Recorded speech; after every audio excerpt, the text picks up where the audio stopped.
Good morning, good afternoon, good evening, whenever it is you happen to be watching this Words of Wisdom Expert Speaker Series. My name is Michael Bridgman, and we are here with our phenomenal group today, and we have got an amazing guest, Mr. Alexander Grabner Jarlung, as far as our Words of Wisdom Speaker Series is today. Am I getting that right, Alex? You're getting that perfectly well, sir. Oh, thank you, thank you. We're going to be jumping into our topic du jour, which is about communication and body language and how crucial communication is to what it is you do in your business in just a moment. But before we get there, I want to take a brief second to thank everybody for joining us in today's Words of Wisdom Expert Speaker Series. I know your time is really, really precious, so over the course of the next hour, we're going to get a chance to tap into an absolute brilliant mind as far as communications is concerned. So I want to make sure that you guys do your best to cut some distractions out of what's going on with you right now. Let's zone in, let's focus. If you have 17 tabs open in your web browser right now, close those down. If you have dogs that are kind of jumping into the screen and participating in the chat today, please, let's focus as much as we can. Alexander has done us a wonderful service of being here to bless us with knowledge and expertise. So let's gather and seep out as much as possible while he's with us. Is everybody on board with me with that? Yeah? Okay, perfect. So, Alexander, I'll let you do the major element of introduction here. But before I get to there, I just want to say thank you very much to you as well. Our Words of Wisdom Speaker Series is something I'm super proud of and really thrilled to be doing, because I think business owners, and maybe you agree with me on this, maybe you don't. So if you don't agree, just don't say anything. But if you do agree, please agree with me wholeheartedly. But I think business owners need guidance. And so often, and you and I have talked about this, they reinvent the wheel when they just don't have to. There's people out there who can really help them get to that next level and push their business to where they want it to go. And they're busy attempting to do this by themselves. But ultimately, they could go so far, so fast with so much amazing reward and success if they reached out and tapped into the community of people around you. Would you agree with me, Alexander? Yeah, I would definitely agree with that. Yeah. Definitely. So it's one of those things that we put our Words of Wisdom Expert Speaker Series together so that business owners, entrepreneurs, and just regular people have the chance to tap into some brilliant minds, glean some wisdom from them, and ultimately then move forward in a way that they're shifted, they're changed. They've got some new skills, some new ideas behind them now, and they don't have to be reinventing the wheel. So that's what we do the speaker series for.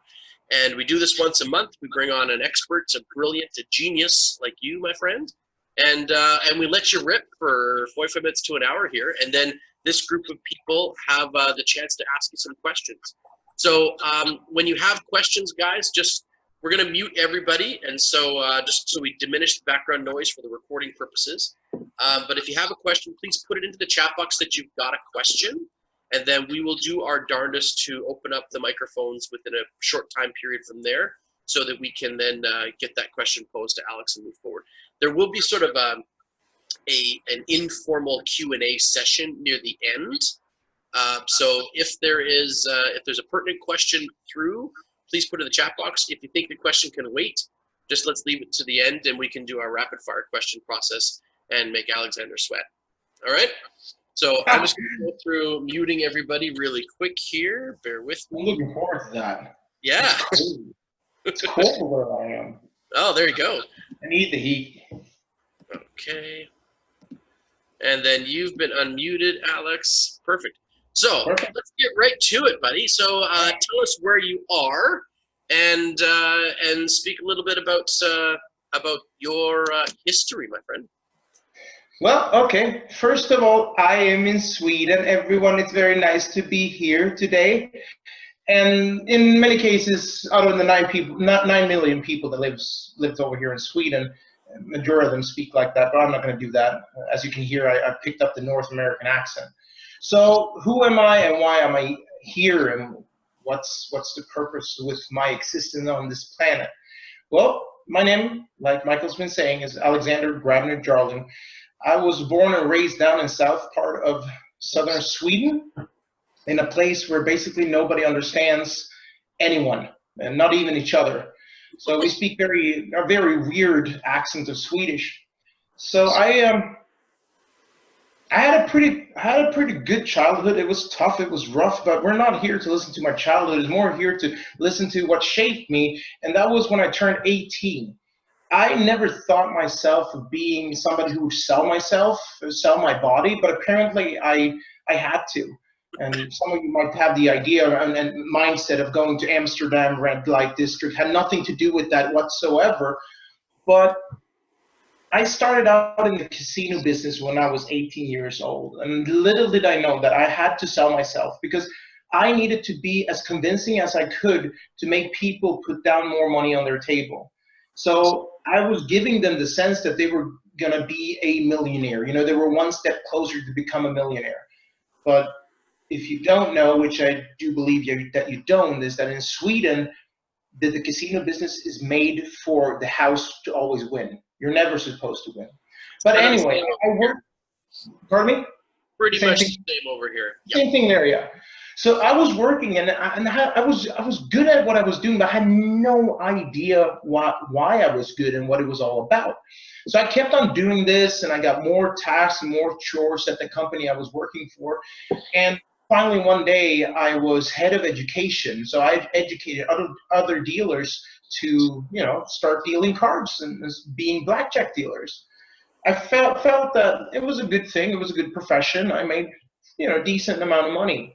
But then I said, I want to explore the world. So I was applying to a job over at Carnival Cruise Lines. And for the ones who know what that is, it's the big cruise ships that go all over the world. So I got applied, I had interviews, and I got the job. So I went over to Miami, Florida to jump on one of the cruise ships to just be a dealer on one of their Caribbean cruise ships. And it sounds like it was awesome, you know, spectacular. People here in Sweden were looking with envy and said, hey, Alex, you're going to all go all the way over there and do that cool thing. And to understand fully, in Sweden, we work maximum 8 hours every day, maximum 40 hours a week, and then you get the weekend off, and it was nice and good. You have all the privileges that you can get. Came over to a cruise ship. It's a bit different over there. You work 14-hour shifts, 14 days in a row, then you're off one day, and then you keep on doing that for 6 months until your contract is over.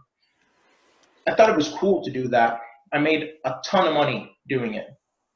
But unfortunately, when you see a person lose so much money, so they take out a second mortgage on their house when they're on the water, when they spent all the money they've saved up for the entire family vacation, and they do their best to gamble the money back, and you still see that they're just losing, I just realized really quick that I didn't want to be a part of that. So I got in bad terms with my boss, who was a drunk, and I told him that he was a jerk, and that was apparently the best way of getting fired. It took me from I told him that he was a jerk and he could go and put that shirt where it doesn't belong. It took me approximately 3.5 hours until I was at the airport by security guards on one of each side. So I felt like a criminal going on that plane. But anyway, I'm not recommending you to do that whenever or wherever in your career. So I came back to Sweden again and was now into looking for a job. So I did that. I applied for a job selling cell phones. And I thought it was, you know, it was a pretty decent job. I had no idea what it was all about, but I started becoming more successful every year I did that. And I went higher in the ranks as well. So I started as a lower, like floor sales representative, and then it increased to I became a regional manager. And from the beginning, I had no idea that the reason why I was good, because I was making people, you know, that made people decide what I wanted them to. So they had to put down their names on their contract and be, you know, subjected to 24 months of having a payment for $35 a month to get a free phone. You never get anything free, but people thought that anyways. So I became up to a regional manager level, and I enjoyed myself, and I enjoyed the companies that I was working with. And one time I was then and there was headhunted by one of Sweden's biggest cell phone providers. And that was the first time I was even subjected to standing in front of an audience and just speaking to them. So little did I know, once again, what I was doing. It was just fun. But I had to understand that I needed to make people remember why our provider was better than everybody else. So doing that, I was working on a specific tool, and I don't know if you have the same feeling and the same euphoria when I say the word PowerPoint. But that was just, yeah, exactly. I always get like, ooh, it tickles my tum-tum. So I was the one responsible for building the PowerPoints, for doing these educational journeys and telling people why our provider was better than the other ones. So I was building on PowerPoint one day at home, and it was a good day. It was like a sunny day. It was just in the springtime. The birds just started emigrating back from Canada or some other countries where it was warm. So I was just sitting there, and I like having background noises on. So for instance, today it's either radio, you put on Spotify, but back in the good old days, I enjoyed TV. And here in Sweden, we have a public channel that sends out educational programs, and it's all from Monday to Friday between 11:45 and 2 p.m. So I put on that channel, and just to give you an idea how boring it is, if you ever want to take a power nap, that's the channel you put on. It will put you to sleep in 5 minutes. So I was sitting there, I was building my PowerPoint, and I enjoyed it so much, and all of a sudden I hear this guy, and he was slightly red-haired, and he said, with that, I want to welcome you to How to Avoid Death by PowerPoint. And things just stopped when I heard that guy say that, because I was sitting there building my PowerPoint with animations that were flying in from the left and from the right and from the top and from the bottom, and it was exploding and imploding. I was one of those guys. Yeah. And he just said that magical words. I spent 35 minutes listening to him, and after 35 minutes, everything just took a turn for the better. I was looking out the windows, the birds, their sound, they were just more intense. The small flowers on the trees, the colors were more intense, and the taste from the coffee, even if it was from one of these cups, it was just 10 times better than before. And I go, holy mackerel, this is awesome. You had changed my life in 35 minutes. Yeah, it was a Eureka moment. It was one of those holy damn, what the hell happened? Kind of moments, yeah. So what I do is I look up this gentleman's number, because I just figure out I need to speak to him. I need to talk to this guy. So it took me 48 hours approximately before I got the guts and the courage, because you still have to understand he was a TV celebrity. I need to gain all the forces inside of me to make that phone call. So I put his number in there, and I pressed the green button, and one signal goes by, and my heart rate is up here, and my breath is somewhere around here. I was so nervous. One signal goes by, second signal goes by, and then I feel more calmness, because now I know this is going to go straight to voicemail.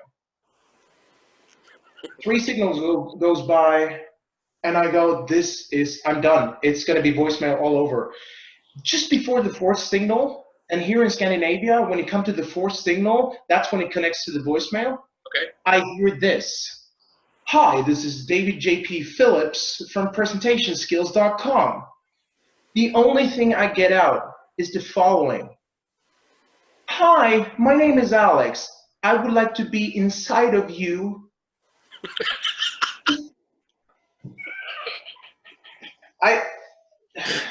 Telling back that story, I wish I recorded that moment, because it was just hilarious. It was time really up. It was just inception, like deep down, where it felt 4 seconds was 8 hours. But moving on with the story, I find myself saying, I'm sorry about that. My name is Alexander Grabner Jarlung. All the knowledge you have inside of you, I would like to have inside of my brain. That's what I wanted to say. And then David goes, oh, good, then we can talk. Otherwise, I'm picking up this phone. Just imagine yourself picking up a phone and somebody says they want to be inside of you. What would you normally do? You would just hang up and you say it's psycho, and you would block that number. But he didn't, and I'm glad he didn't, because it turned out to be that was the starting point of the longest but my last job interview I would ever have in my life. It took me 3 years and 9 months. I got a classroom with him, first classroom setting through that job that I had, and then it was just into it was just, I was mesmerized with everything he said.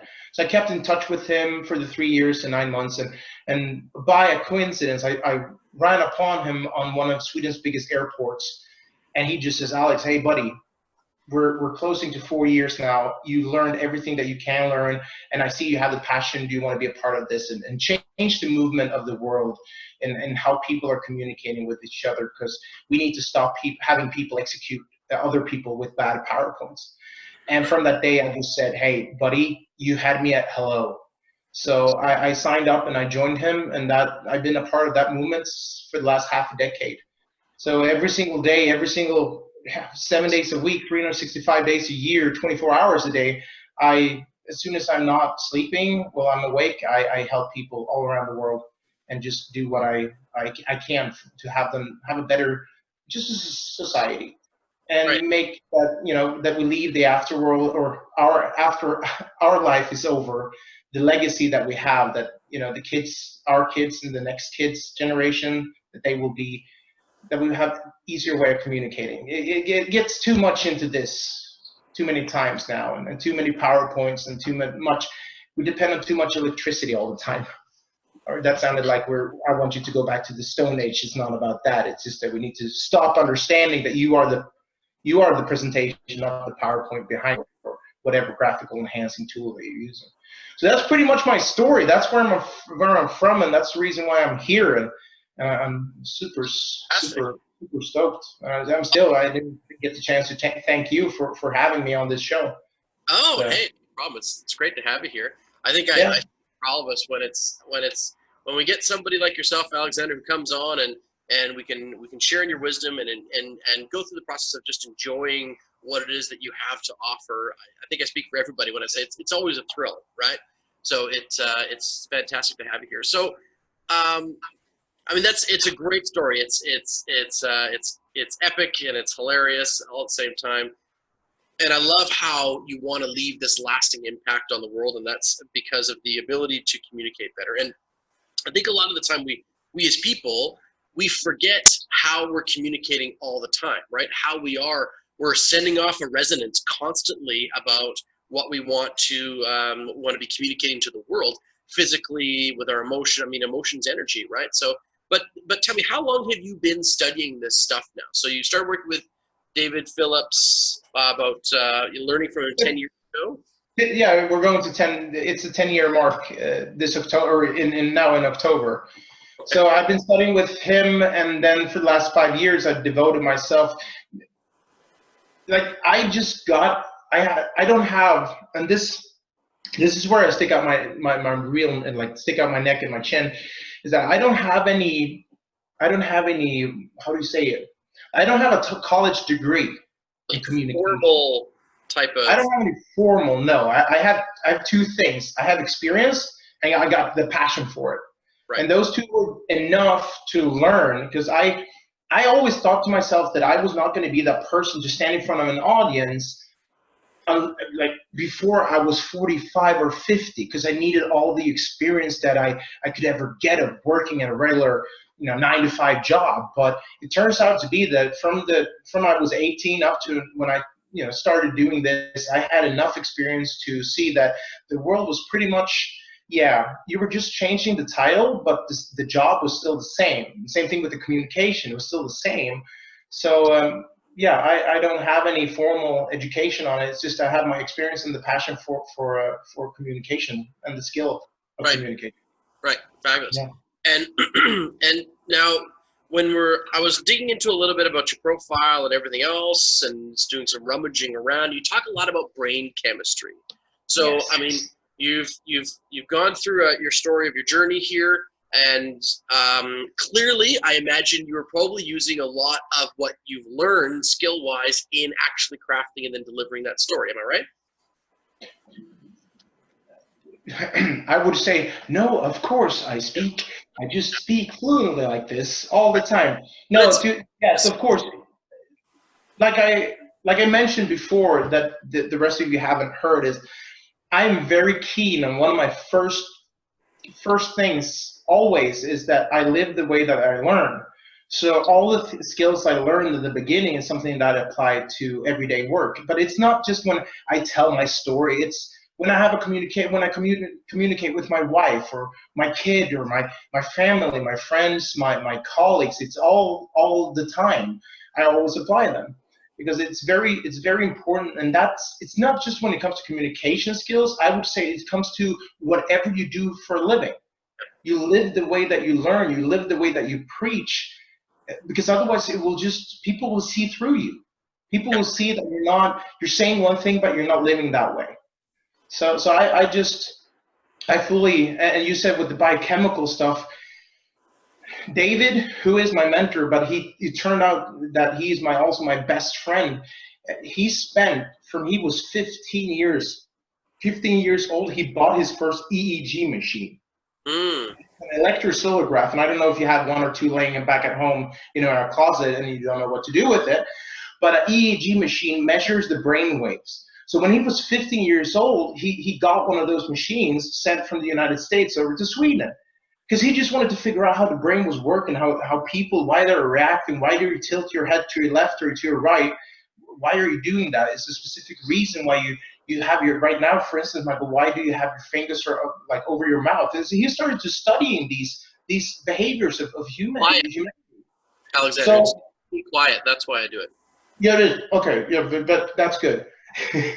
And so that's what that became the uniqueness of the way that we communicate. Like, we tell how people should be communicating. We look at how does the brain work, and how is it a recipient when you, how are they, as the people that are the recipients, how do they respond to you as a presenter or a person or a human being when you speak to them? So we look at all the different hormones, the dopamine, the serotonin, the endorphins, oxytocin, and cortisol, just to help people just become better in it. So yeah, to answer your question, I do use the skills when I tell the story. Totally, right?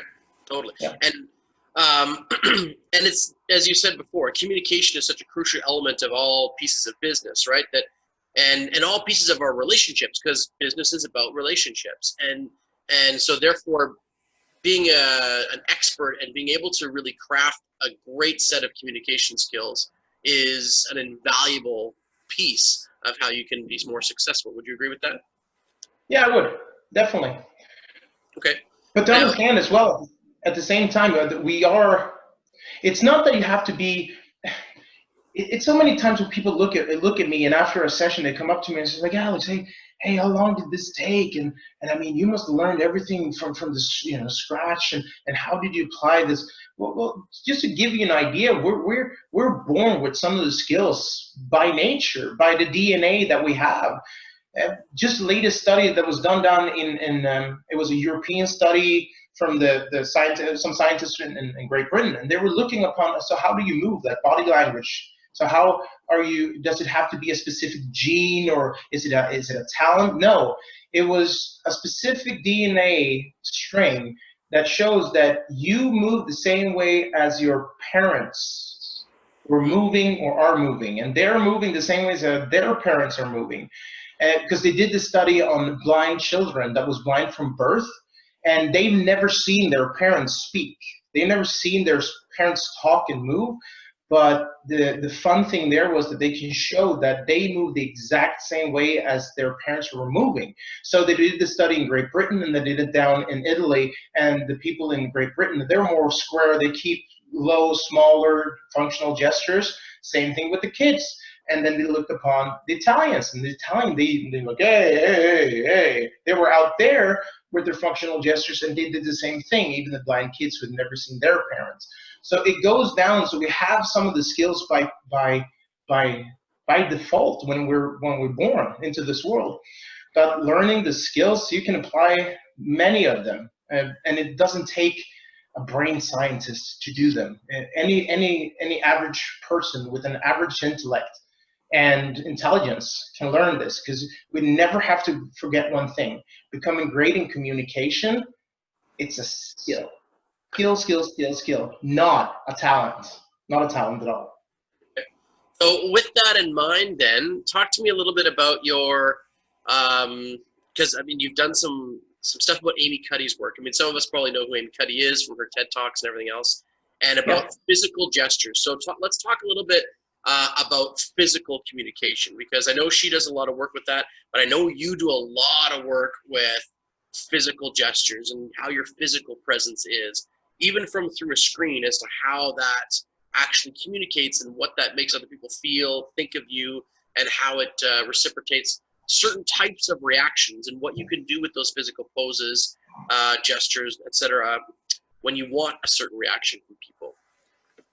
So looking into functional gestures and physical gestures, it's many of the times that we coach people, individuals, top one thing that we see is that they have a locked body language. And even the famous stars and the greatest ones, they have that, and it's for a specific reason. And many times it's fear. It comes to back when we were hunted on the prairies by saber-tooths, and we've taken that. So when we get an attack, we need to protect some of the certain areas of our body. It will be the reproduction area, it will be our heart, our lungs, and also up here we've got the veins, and also the face. So we find ways to protect ourselves for the potential threat that this time it's not an animal that's going to attack us, but we changed it into the audience instead. So even if it's a two-person meeting or even one-to-one, we find these postures that just protects us in case they will attack us. So we always look at, the first thing that we help people is to break it up, so you have a more neutral open body position. And that means basically what I'm saying is to just let your hands go down your side and listen to the signals that you're sending. Because there are many different types. You got the fig leaf position. For giving you an example, is that when you place your both hands in front of your genitals. You got the forklift, is when you place your hands just like this, just in front of your chest.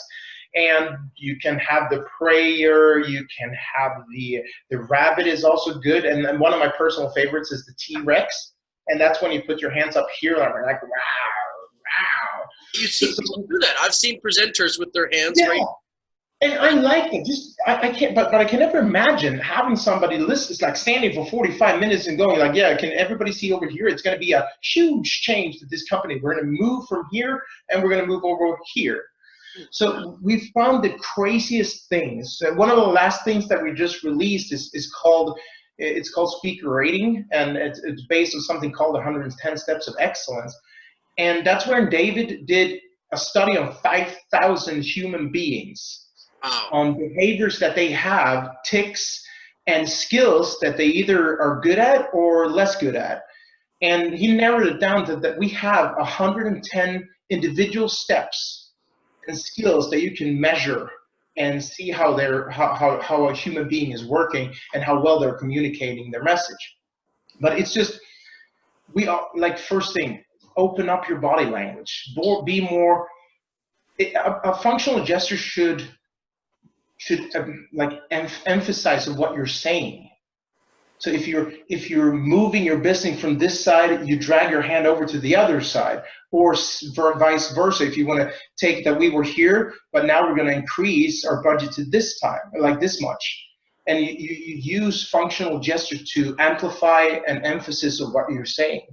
And the thing I can give you here, if you want to practice this, is going to feel so neutral to start listening to your signals from your brain and let your body do the work, is that when you place yourself in a neutral body position. So you stand up straight and you place your hands just next to your body.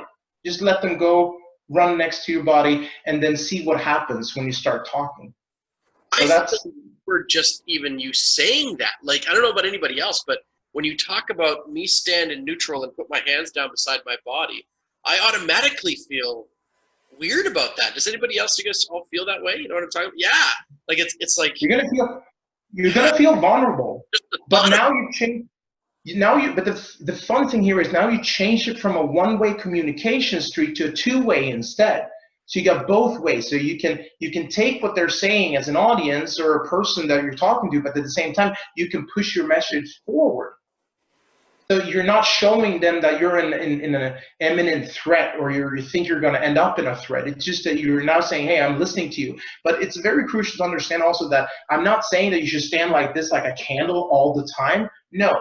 It's just that you go down there, you take a deep breath, and you pause there. That's where you find when you listen to somebody talking, or when you're just not doing any functional gestures, then that's where you place your hands.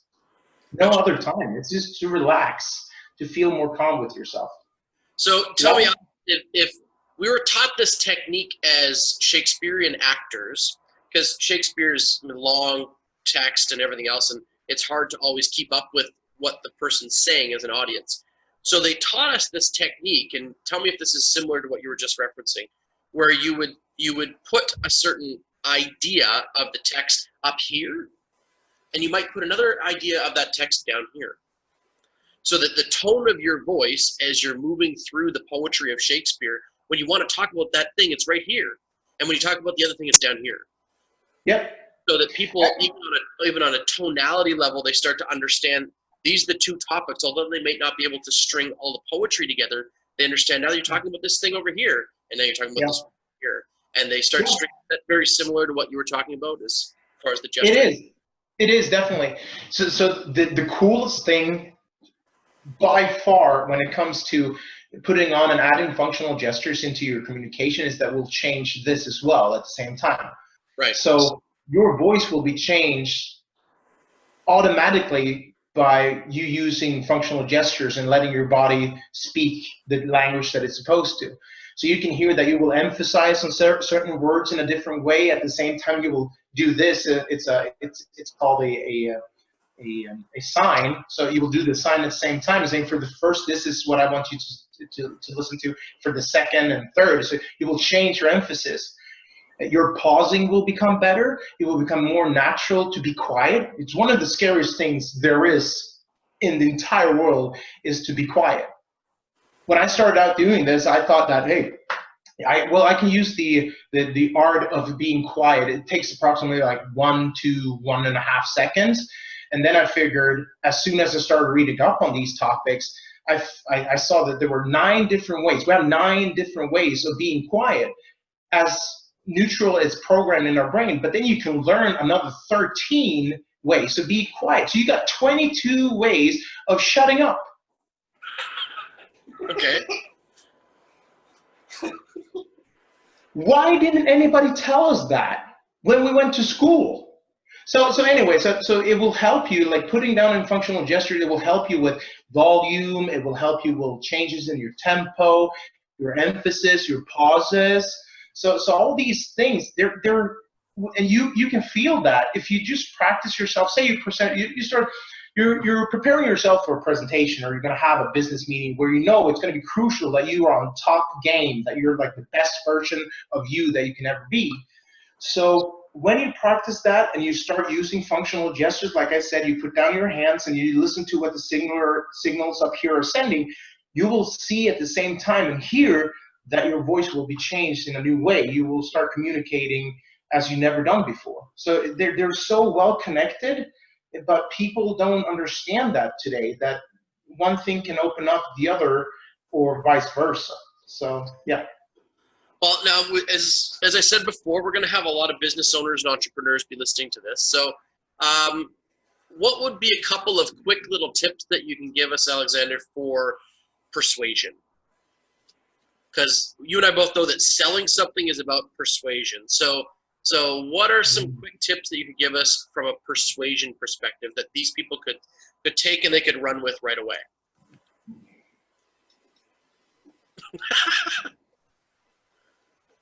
This is going to be mind-blowing. All right. So when it comes, like I said, functional gestures, we listen to people and we base our trust for that person on their non-verbal communication.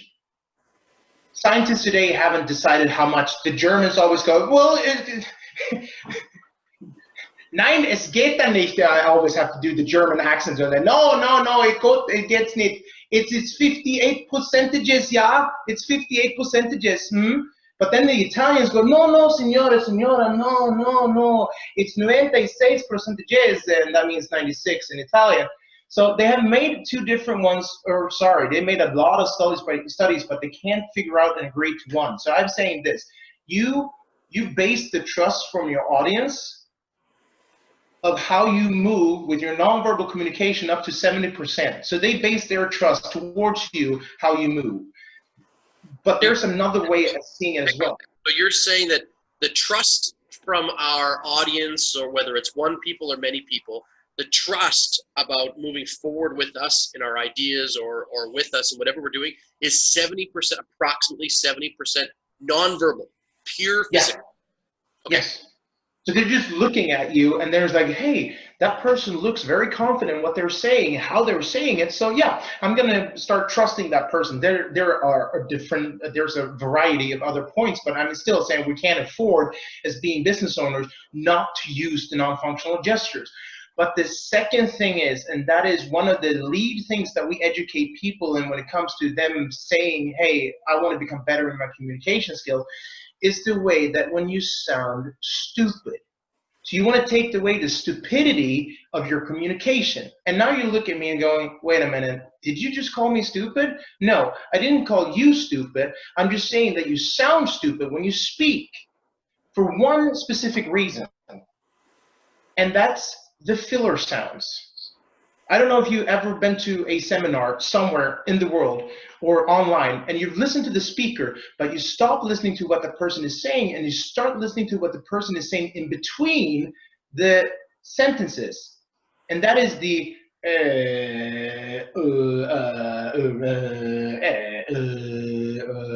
you recognize that? You heard it? It sounds like a flock of sheeps. Just like bah, bah, bah, bah, bah. That single thing can break down whatever you have told them before. Because as soon as you apply that in your communication, you sound that you're uncertain. You're not sure. You're not confident anymore. So what are the tips? Well, looking at the cognitive behavior treatment that we can put into place is that, first of all, you need to understand that you have that issue. So this is I guess this will be my best tip advice that I can give you for the entire session today, and that is start making people help you to become aware that you sound like a sheep. Right. So whenever you find some friends, colleagues, whatever it is, somebody who's dating you, whatever, you say this: whenever you hear me make a sound as a sheep or any other creature, I want you to go up to me and do this to my face. You just go up and do this. You do this every time. I don't want you to miss one time. I can tell you, after 15 times somebody comes up in your face doing that, you will be pissed off. But then, according to the cognitive behavior treatment, you have to then find something that you can apply into that to change the old thing out. That's when you do this. You waste as much breath as you were supposed to waste on that sound, but instead of exhaling, you inhale it quietly with a small inhale with your mouth, not your nose, because when you do it with the nose, it's going to sound like, and that's not going to be good. They'll think you have a problem. Pardon me? Sorry? They'll think that you have a different problem. Exactly. There's going to be like, oh, yeah. Yeah, exactly. So you don't want to do that. So when you do this, after, I had a big issue. I had the EHHHH when I started off doing this. And then people look, well, how long does it take? Well, it doesn't take 6 months. It doesn't take you 3 months. It took me 3 single weeks, small single weeks, 7 days. But full dedication and devotion, and then it was gone. And the best thing with this, ladies and gentlemen, is that it's not gone just between 9 and 5. It's gone for the rest of your life and never comes back again. So doing that, whenever then you go out there into a one-on-one meeting or an audience of you're going to present something, people just be more interesting because now they're going to listen to what you're saying. They're not going to sit there and draw lines whenever you do blah, blah, blah, blah, blah, blah. So that would be one of the tips that I had. And then the body language, like I told you before. These are hands-on that you can have them today. Right. And tomorrow will be the first day of your new life. And so just to reiterate that, so when you're about to make one of these sounds, intake instead. Yes. Breathe in instead. So small inhale. Right. So the same. So the same amount of air that you were supposed to waste on you take instead. Right. Okay. And I ask you to do this and really enjoy the moment when it flips over and it turns over. You're gonna be so present. You're gonna take it from a subconscious level up to the consciousness, and as soon as you realize that you're thinking actively to take the inhale instead, whatever moment, wherever you are, enjoy it, take it in here, and just remember that, because that was going to be the last time you're ever going to sound stupid in front of somebody else. Right. Yeah. Very cool. Thank you so much. You're welcome. put that to work right away. I think I can speak for all of us when I think that's gonna help right away. Absolutely. Last thing I want to ask you here is second to last thing. What's the favorite part of your work, Alexander? I mean, you've guided us through why you got involved and sort of that story. You've taken us on this journey today. You've given us some tips as far as why communication is important, how to communicate better, more confidently, and be more persuasive. What's your favorite part of this whole process?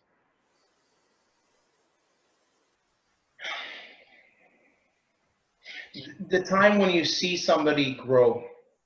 When you can literally in 24 hours see them grow from one way to another. And then my top favorite moments are when you get that email back a couple of months after a session, or they had a coaching session with me, and say, Alex, my life changed. My life changed in the ways that I could never expect that a simple session would do. And I have no idea, and the gratitude that I have for what you taught me. That's the thing that warms my heart the most. And the happiest thing is, especially when it's the younger generation that comes up and say, hey, Alex, I got a new job thanks to this. And I had one guy, it was a student, and he was just about to take his degree in college, and he didn't know what he was going to do. He felt that he took a wrong turn in college, and he didn't want to do that, so he wanted to become an entrepreneur. So I coached him through a program. And hey, he had a vision that was humongous, but he didn't have too much money. So it was going to be that he was going to have it into a pitching contest. So he like a Dragon's Den to get money for his project. So during that project, I had 1 hour with him. And the amazing thing is that after that was done, he was that person who got the biggest amount of money, because he really devoted himself so he can keep on going with his project. And right now, I don't know how many hundreds of thousands and thousands and thousands of dollars that he made on that business. And I do believe that he's right now selling it to a really high level price. I mean, he's just 22 years old.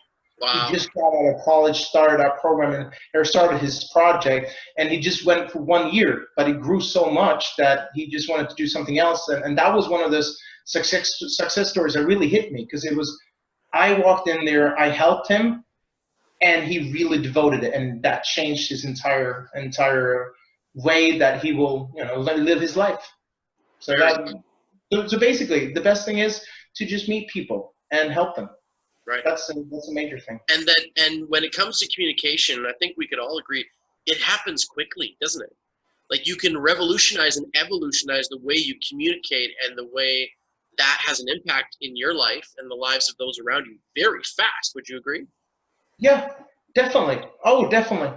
It may be the greatest way of having a drastic and quick impact is actually getting more effective at communicating.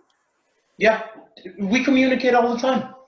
Yeah, it's so funny. My wife, when we've been moving back and forth around in different areas of the world, and And I always ask her, like, well, what do you want to do? She's like, well, I don't know. So I'm like, take a sales job. And she's always going, like, I'm not a sales representative. I'm not a salesperson.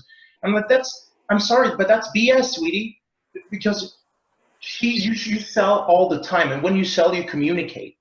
Yeah. Just taking a quick story, when I met her, she said, oh, one of my dream goals, I want to go to South Africa. I go, you're crazy, woman. You're crazy. I'm never going to cook my food will never end up in South Africa, because the first thing is that we're going to be robbed and I'm going to be killed.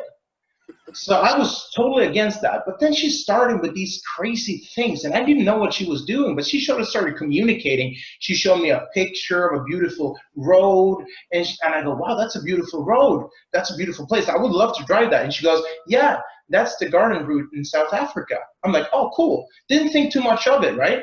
And then a couple of weeks later on, we had some wine for dinner, and I was like, that's a delicious wine. And she goes, yes, I bought it at the store, and it's from South Africa.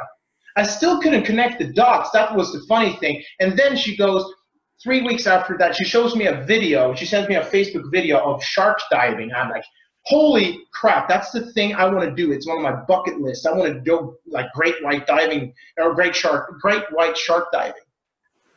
And I go, where can I do this? Where can we do this? And she goes, guess what? It's South Africa. Next day, booked the trip. Can tell you, #best trip ever.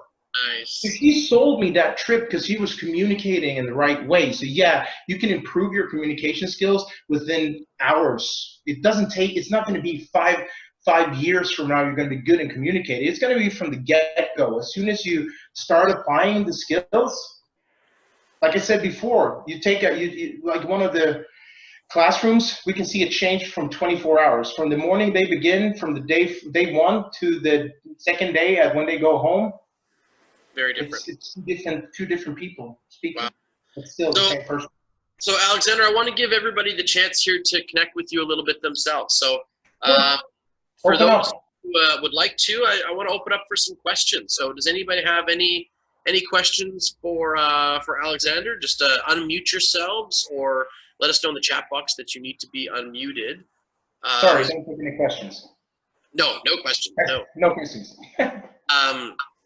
But yeah, if you guys have any questions regarding communication, regarding what Alexander does beyond just being fantastic and hilarious on a Zoom conference call like this, all those types of things. If you want to dig into his head a little bit, does anybody have any questions for Alexander? Anything you can think of that you'd like to go a little bit deeper on?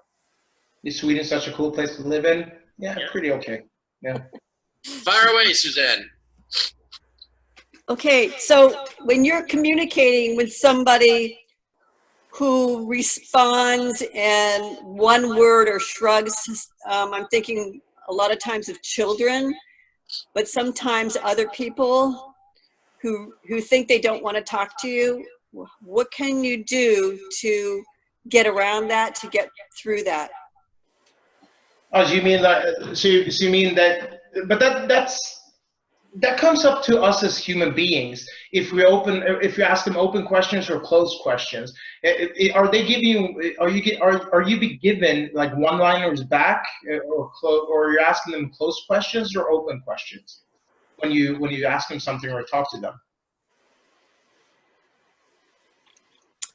I'm not sure, but I generally try to use an open question because I do know that is a better way to get an answer than yes, no. Yeah, but the yes, no are pretty good as well. But it's just that it needs to be done with the right person. So to get a more, do you have any example that you can share with us?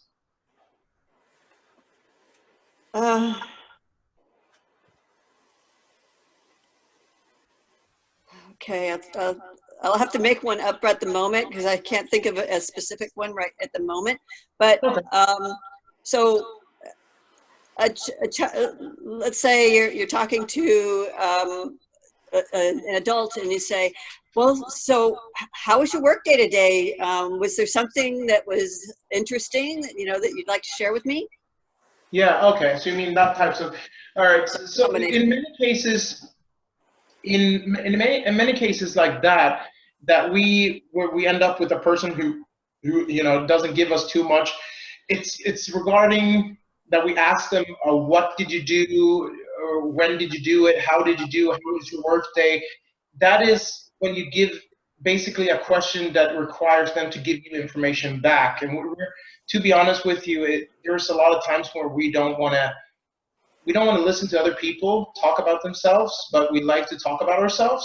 But these questions are information, and unfortunately up here in the frontal lobe, we have a thing called a prefrontal cortex, and it rationalizes a lot of things that we say to somebody else, but also what we are being given. So it's going to basically say this. It's going to ask, is this relevant for me to either ask the question for my further existence and my well-being, or the same thing, if you get applied to, somebody is asking you, it's going to say, is this question relevant for my further existence or my development? And many times, to be honest, it's going to be around 80, 90 times of the times you get a question or you have to inform somebody, it's going to say no, it's not going to be interested. So I would say in that case, always try to tickle the why in your communication. So why would it be interesting to hear that person tell something if there was anything interesting that day? So say that it is a tricky question that you asked, but I would highly recommend, in this case, listening to a gentleman called Simon Sinek. I don't know if you've heard of him before. No. No, but Simon Sinek, he's a TED talker as well, so you can find him on TED.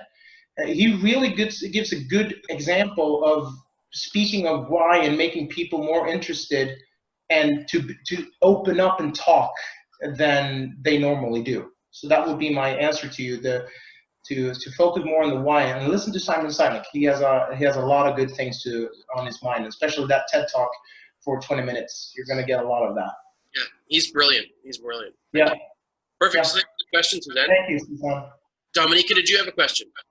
Oh, I was just asking how to spell his last name. Okay. Simon Sinek? Are you or Simon Sinek or my name? The Simon Sinek. Oh, I wrote it down right. Okay, Sinek. Simon Sinek. Thank you. I butchered that. Yeah, I wanted to add to, what's this lady's name? Suzanne. To Suzanne's question, but she continued to elaborate on her question and she answered mine as well. So sometimes I'm better at communicating with people or kind of one way, but then when I ask people to answer something back or to reciprocate to keep the conversation going, I also fall into this challenge. So I'll be looking into this. So thank you. Yeah. So I can keep on going on this, because what Simon says is one thing, and then you can always explore the deep end of the pool. So basically what it comes down to is that you tell them why. And that sounds so, it's not anything specific, but you can figure out that there's 4 different types of why to make a person start opening up their communication box. And that is, first of all, that's your why. Why is it important for you to talk to that person and tell that person what you want to tell them? That's the number one thing. The second thing is to figure out their why. Why is it important for them to listen to what I have to say? And when you do the first thing and the second thing, it will open up, because they will be more interested in answering your question. Like I said, a lot of people, they want to talk about themselves, but they don't want to listen to somebody else talk about themselves. So in many cases, that it's such a nice, it's just a thin line where you have to figure out, okay, what's the reason for that person listening to what I have to say? It needs to be interesting for that person. And also, I said there were 4 different types. You got the first 2, the second 2, or the second or last ones, that will be giving them good whys and avoid the bad ones. So in a case like that, I would say the teachers are excellent of giving bad whys, unfortunately today, especially here in Sweden. I'm not going to say anything about over North America or wherever you are placed in the world, but I would say here in Scandinavia, they suck at giving people good whys.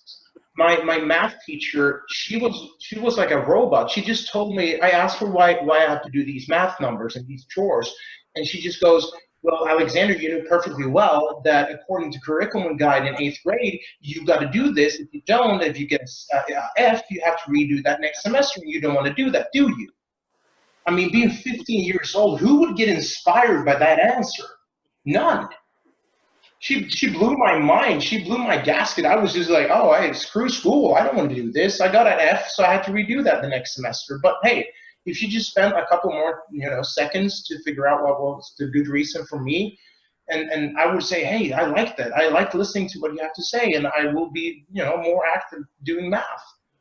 But it's a lot about we tell a lot of people the what, the if, the how, the when, with who, but we forget the why. And when we do that, it is easier for us then later on to ask them questions that opens up their answer instead of getting, well, it was fine. If somebody says, how was your day? And they go, it's fine, there's something buried underneath. You have to figure that out. You have to figure out what's their why, so they will, answer the question. Yeah. Cool. Thank you, Alex. That's fantastic. Any other final questions, you guys, as far as the communication stuff is concerned? Oh, I can keep on talking for eons and eons. So I was reading something the other day because part of what we do, we have to communicate with people, and sometimes I get caught up very much in trying to teach too much information sometimes. Mm-hmm. And I've been reading some books that say that the simpler I can keep the communication, the easier it is for people to understand. And keeping it simple means that more people will understand it quicker, all the nuance that I get excited about. So in what you've been telling us, is it easier for somebody to do if they're not focusing on the nuances of everything? If I don't know if that makes sense. Well, but the last word, I didn't catch the last phrase. You were asking, is it easier to learn these techniques of communication that you've been these tips that you've given us if you're not focusing on the nuances of, hey, what's the brain chemistry doing, and how is this? I mean, no, not at all. No, it doesn't get easier. It doesn't get harder. It's basically it. I mean, if you just go in and take, like I said, stop using these filler sounds and having more open body language and use the functional gestures. Just these two things will give you so much more in your credibility and in gaining trust from the audience. And you don't have to think anything about the brain chemistry, what happens in their body. It's just gonna happen. And living by, you said something there like taking in, like using less information is better. Of course, less is more. Live by the great Aristotle back in ancient Greece. He came up with that 3 is the magic number. And that was a theory, and we don't work by theories where I come from, so we work by science. And it turns out that if you use 3, you have a bigger increase and bigger chance of somebody remembering what you're talking about. If you have 3 pictures, it's easier for them to remember the 3 pictures than 15 pictures. If you have an argument why your business is the best business in the entire world, well, give them 3 things, and they will remember these 3 things. When you talk about 3 things, it goes into the neocortex, and that is the person's intelligence. You have your memory, you have your intelligence, but also, like I said, you have the prefrontal cortex here that will, bounce off the majority of intelligence that are thrown at you. But when you give them why, and that's a good thing, because then you can apply 6. That's the second number that you need to stay focused on. So 3 was to remember. 6 goes into the emotional state of your mind, and that is called the limbic system. It sits in the middle, as big as a walnut, and that is where your emotions are. And I can guarantee that the majority of all decisions that you made your entire life are based on what? Feelings. Last time you booked a vacation with your family or friends, it wasn't because it sounded like it was cheap. It's that you wanted to feel either the sun hit your skin, or you wanted to have the wind blow by when you were going down the slopes when you were skiing. They were emotional things that you wanted to, live by or feel. So the majority of decisions that we make are based on feelings. So when you do apply 6, it will be too much.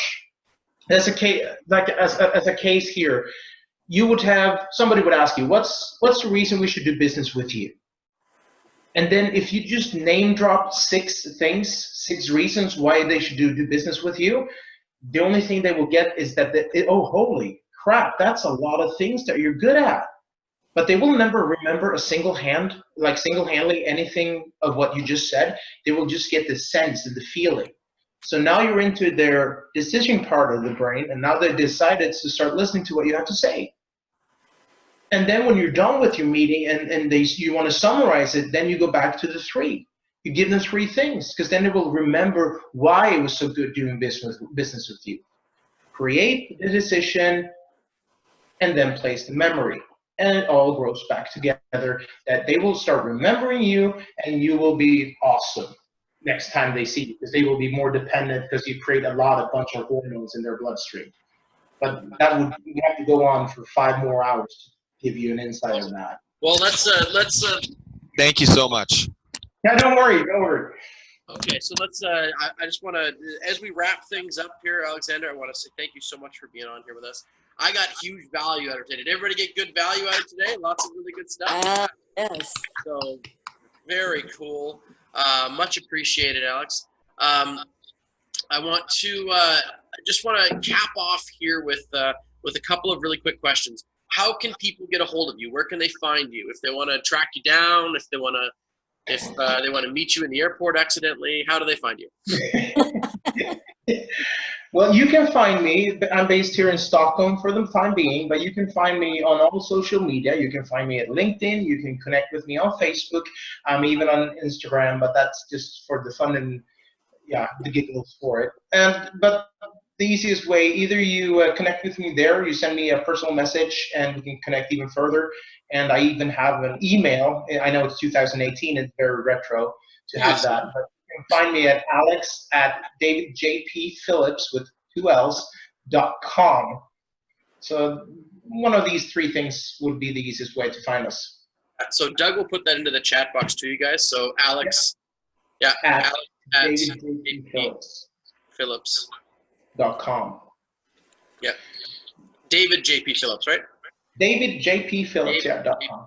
Phillips.com. Yep. Yeah. Perfect. And so last question, my friends. Oh. What is the type of legacy that you want to leave with your work?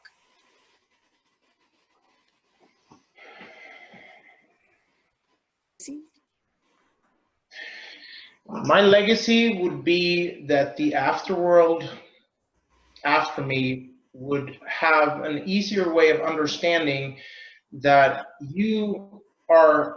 it all starts with you, and that being a good communicator can take you to levels that you have never achieved ever before. And my most important thing is to understand that we should stop relying so much on technological tools and start understanding that, hey, sometimes to move forward, we have to look backwards. And we used to be great in communication. So that's my legacy, to bring that back again, so we become good and have a better world, because we need to become better in communicating with each other. That would be my legacy. Perfect. Okay. Yeah. Thank you so much, my friend. Thank you so much. Thank you. Thank you. It was brilliant to have you on Thank here. you.